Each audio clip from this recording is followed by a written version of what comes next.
नमस्कार साथियों, जय हिंद। मेरे प्यारे बच्चों, हम बात करने जा रहे हैं एक ऐसी समस्या का जो कि हर एक बच्चे की समस्या होती है। यदि आप चाहे यूपी पीसीएस का एग्ज़ाम दे रहे हो, आईएएस का दे रहे हो, पुलिस, एसएससी, रेलवे, बैंक, किसी भी चीज़ का अगर आप एग्ज़ाम दे रहे हो तो ये एक महत्वपूर्ण समस्या बन जाती है हर बच्चे की। और ये एक ऐसी समस्या है जो आपके बचपन से डेवलप होती है और अंत तक बनी रहती है। जैसे हम बात कर रहे हैं प्रेशर की या दबाव की बात कर रहे हैं। दबाव हमारी असफलता का एक बहुत ही महत्वपूर्ण कारण है।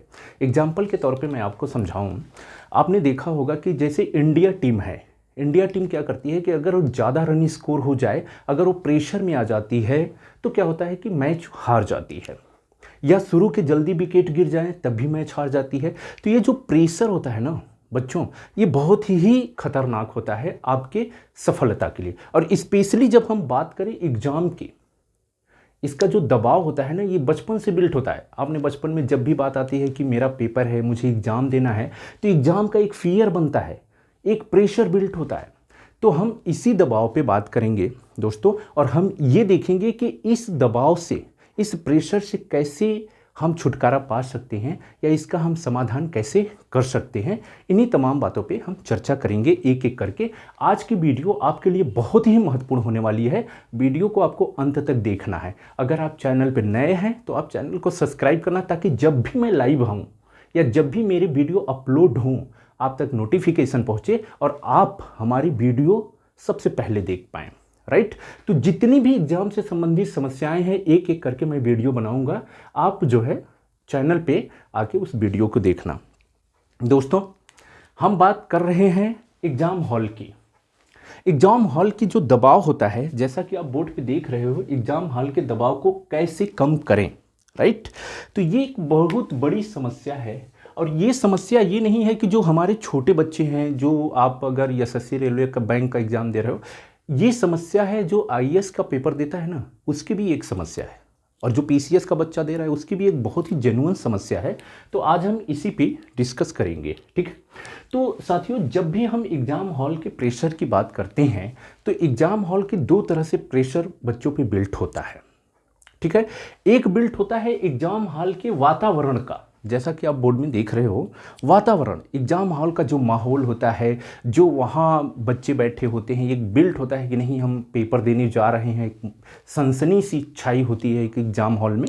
तो उसका एक वातावरण का प्रेशर होता है। और दूसरा प्रेशर होता है समय का। क्योंकि क्या होता है कि जब भी आप कोई भी पेपर देने जाते हो तो आपके पास एक निश्चित टाइम होता है, उससे ज़्यादा तो आपको टाइम मिलता नहीं। सभी को लगभग 2 घंटे मिलते हैं। तो उस 2 घंटे का जो प्रेशर बिल्ट होता है आप पे कि 100 क्वेश्चन या 150 क्वेश्चन जो भी आपको करने हैं, तो इसी 2 घंटे में आपको करने हैं। तो इन्हीं सारी समस्याओं पे हम डिस्कस करेंगे एक एक करके, और देखेंगे कि इससे हम कैसे मुक्त हो सकते हैं या इस समस्या का कैसे निदान किया जा सकता है।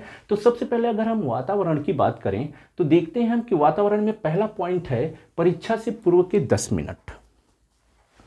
अगर आपको जो वातावरण है, किसका वातावरण, एग्जाम हॉल का जो वातावरण है, उसके प्रेशर से अगर मुक्त होना है तो परीक्षा से पूर्व 10 मिनट क्या करना है आपको। जब आप पेपर देने जाते हो, परीक्षा हॉल में घुसते हो, लगभग 30 मिनट पहले ही एंट्री हो जाती है आपकी। तो 10 मिनट आपको क्या करना है, एकदम पीस रहना है, खुद को एकदम शांत रखना है और शांत से अपने आप में केवल सारी चीज़ों को भूल जाओ और अपने आप पे सेंट्रलाइज हो जाओ। और आपको क्या करना है कि इस 10 मिनट में आंख बंद करनी है और ध्यान करना है कि आपने अब तक क्या पढ़ा है सब्जेक्ट वाइज, उसको आपको मेमोराइज करना है, याद करना है कि मैंने ज्योग्राफी पढ़ ली है, हाँ सारे चैप्टर क्लियर हैं, इकोलॉजी इन्वायरमेंट देख लिया है, हिस्ट्री देख लिया है, पॉलिटी देख लिया है, इकोनॉमी देख लिया है, साइंस एंड टेक देख लिया है। तो इन सारी चीज़ों को एक मोटा मोटा अपने माइंड को रिकॉल करो और यह खुद को बिलीव दिलाओ, खुद को विश्वास दिलाओ कि नहीं मुझे सब कुछ आता है, लगभग मैंने सब कुछ कवर कर रखा है, करंट अफेयर से लेके सारी चीज़ें हमने कवर कर ली है, चाहे वह कंसेप्चुअल हो चाहे फैक्चुअल हो। ऐसा अपने आप को मेमोराइज करो। उस 10 मिनट एकदम शांत रहो, किसी से कोई टॉक नहीं करनी है। राइट। तो ये जो 10 मिनट है बहुत ही इंपॉर्टेंट होता है, इसमें आपको एकदम शांत होकर चीज़ों को रिकॉल करनी है। राइट। दूसरा टॉपिक है, हम बात कर रहे हैं एग्जाम हॉल के वातावरण की। ठीक है। दूसरा है क्वेश्चन अटेम्प्ट। बहुत सारे बच्चे ये डिसाइड नहीं कर पाते कि हमें कितने क्वेश्चन अटेम्प्ट करने चाहिए, और ये क्या करते हैं कि एग्जाम के दौरान डिसाइड करते हैं कि हमें कितने क्वेश्चन अटेम्प्ट करने हैं, जो कि ये बहुत ही गलत प्रक्रिया है। आपको कितने क्वेश्चन अटेम्प्ट करने हैं ये आप पहले डिसाइड करोगे, राइट। आपको पहले से डिसाइड करना है कि आपको कितने क्वेश्चन अटेम्प्ट करने हैं, ठीक है। तो अगर जब हम क्वेश्चन अटेम्प्ट की बात करें तो आपको क्या ध्यान में रखना है कि एग्जाम हॉल से पहले ही आपके माइंड क्लियर होना चाहिए, आपके माइंड में कि मुझे, जैसे मान लीजिए कि एग्जाम्पल के तौर पे मैं लेता हूं कि आपके पास 150 क्वेश्चन है, राइट। तो 150 क्वेश्चन में आपको कितने क्वेश्चन अटेम्प्ट करने चाहिए, ठीक है। तो 150 क्वेश्चन में पहले आप अपने माइंड को सेट कर लीजिए कि हमें 120 क्वेश्चन करने हैं। ये पहले डिसाइड होना चाहिए। ये नहीं होना चाहिए कि आप पेपर में बैठ गए फिर उसके बाद डिसाइड कर रहे हो कि मुझे कितने क्वेश्चन अटेम्प्ट करने हैं। क्योंकि देखो होता क्या है कि आपको पहले से कट ऑफ लगभग पता होता है। अगर आप बैक ईयर के पेपर देखते हो, बैक ईयर में जो कट ऑफ गई होती है उससे आप कंफर्म रहते हो कि अगर यूपी पीसीएस का अगर हम एग्जाम्पल लें कि इतना गया है, अगर 150 क्वेश्चन पूछा गया है तो उसमें जो है 85 या 86 जो भी क्वेश्चन आपके गए हैं कट ऑफ, तो पहले से क्लियर होता है। तो आपको एकदम माइंड सेट करना है कि हमें पहले से 120 क्वेश्चन अटेम्प्ट करने हैं, इससे ज़्यादा हमें क्वेश्चन अटेम्प्ट नहीं करने। तो इसको पहले से आप तैयार रखो, ठीक है। तो इससे क्या होगा कि ये जो प्रेशर है ना, प्रेशर आपका क्या होगा, कम होगा। तो इस बात को भी आपको ध्यान में रखना है। उसके बाद इजी पार्ट को चुनो। ये बहुत ही महत्वपूर्ण सेगमेंट है। होता क्या है कि जब आप पेपर देने जाते हो तो आपके पास उस समय क्या होता है, ABCD 4 सेट होते हैं पेपर के, और चारों सेट में अब कौन सा सेट आपको मिल जाए तो क्लियर होता नहीं।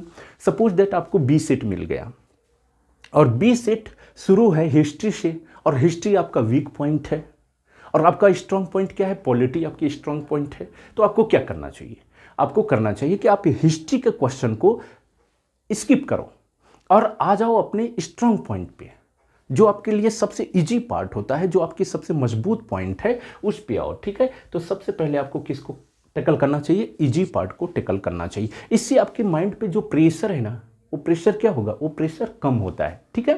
तो इस बात को भी आपको ध्यान में रखना है। उसके बाद दोस्तों अगर हम बात करें इधर, अगर आइए हम बात करें टाइम को कैसे मैनेज करना है, ठीक है। क्योंकि समय का जो प्रेशर होता है वो सबसे ज़्यादा खतरनाक होता है। तो इसको कैसे मेंटेन करना है, आपको सरल प्रश्न को पहले करें।